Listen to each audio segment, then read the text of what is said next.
ज्ञान दिवस के रूप में मनाया गया डॉक्टर बाबा साहेब भीमराव अंबेडकर की जयंती। लांजी जनपद पंचायत लांजी के अंतर्गत आने वाली ग्राम पंचायत बिसोनी में बुद्ध समाज के लोगों के द्वारा डॉक्टर भीमराव अंबेडकर की 133वीं जन्म जयंती मनाई गई, जिसमें ग्राम प्रधान वर्षा विजय वारे के सानिध्य में संपन्न कराया गया।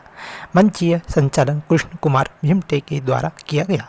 Reporter Khemra Singh बनाबरे, state reporter Madhya Pradesh. क्रांति के मसीहा महात्मा ज्योतिबा फुले, संत रविदास, संत तुकाराम, संत कबीरदास और बहुजन समाज में जन्मे सभी संत महापुरुषों को कोटि कोटि नमन करता हूं, अभिवादन करता हूं। आज इस डॉक्टर बाबा साहब अम्बेडकर की 133वीं जयंती के सुअवसर पर कार्यक्रम की अध्यक्ष महोदया, ग्राम की प्रथम नागरिक श्रीमती वर्षा वारे जी, पूर्व सरपंच आदरणीय विजय वारे जी, हमारे मार्गदर्शक प्रेरणा स्रोत आदरणीय धर्म भैया,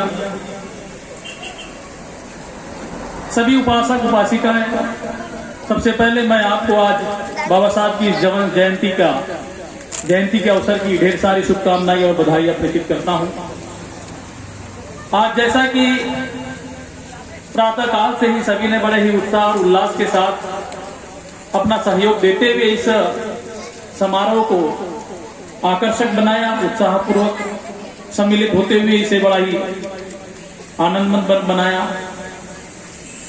और जब से जो हमारे मंचीय कार्यक्रम हो रहे हैं उसमें जो नन्हे मुन्ने बच्चों ने अपनी प्रतिभागिता सुनिश्चित की है, उसे देखकर मुझे आज लगा कि इस वर्ष की हमारी जो जयंती है वो बच्चों को सेलिब्रेट करते हुए, बच्चों को ध्यान में रखते हुए मनाई जा रही है। बड़े ही खुशी की बात है, प्रसन्नता की बात है कि बच्चों को एक मंच भी उपलब्ध हो जाता है अपनी बात को रखने का, अपनी प्रतिभा का प्रदर्शन करने का।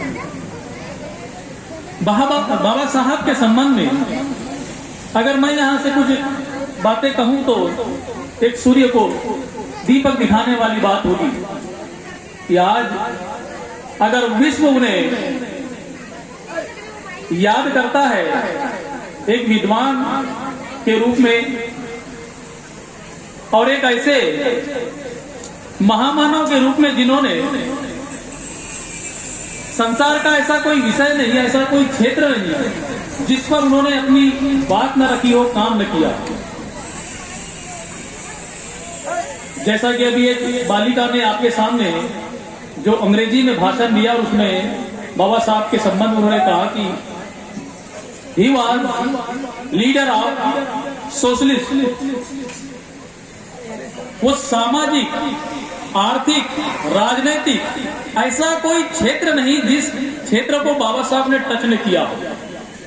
और बाबा साहब के काम करने का जो तरीका है, जिस तरीके से वो काम को करते थे, जिस महीन तरीके से उस काम को वो करते थे, तो काम अपने आप में अनूठा हो जाता था। चाहे बात सामाजिक संघर्ष की हो, राजनीतिक रूप से, आर्थिक रूप से। इस भारतवर्ष का पहला ऐसे व्यक्ति जिन्होंने अर्थशास्त्र में विदेश में पीएचडी किया वो बाबा साहब थे। बाबा साहब का जो प्रिय विषय था वो अर्थशास्त्र था। इस देश की विकास की गाथा, चाहे वो भाखड़ा नंगल बांध हो, सोन नदी पर बनने वाले बांध हो, या भारतीय रिजर्व बैंक की स्थापना हो, भारतीय संविधान का निर्माण हो, जिस क्षेत्र को भी उन्होंने टच किया उसको बड़े ही महीनता से, बड़ी ही शिद्दत के साथ में, पूरी निष्ठा और ईमानदारी के साथ में किया। ये हम सबको सीखना चाहिए। हम चाहे जो भी काम करते हो उस काम में हमारी निष्ठा ऐसी होनी चाहिए जैसे बाबा साहब ने की, कि वो समाज के सुधार के लिए, चाहे वो महिलाओं की स्थिति में, चाहे दलितों की, पिछड़ों की स्थिति में सुधार के लिए उन्होंने काम किया।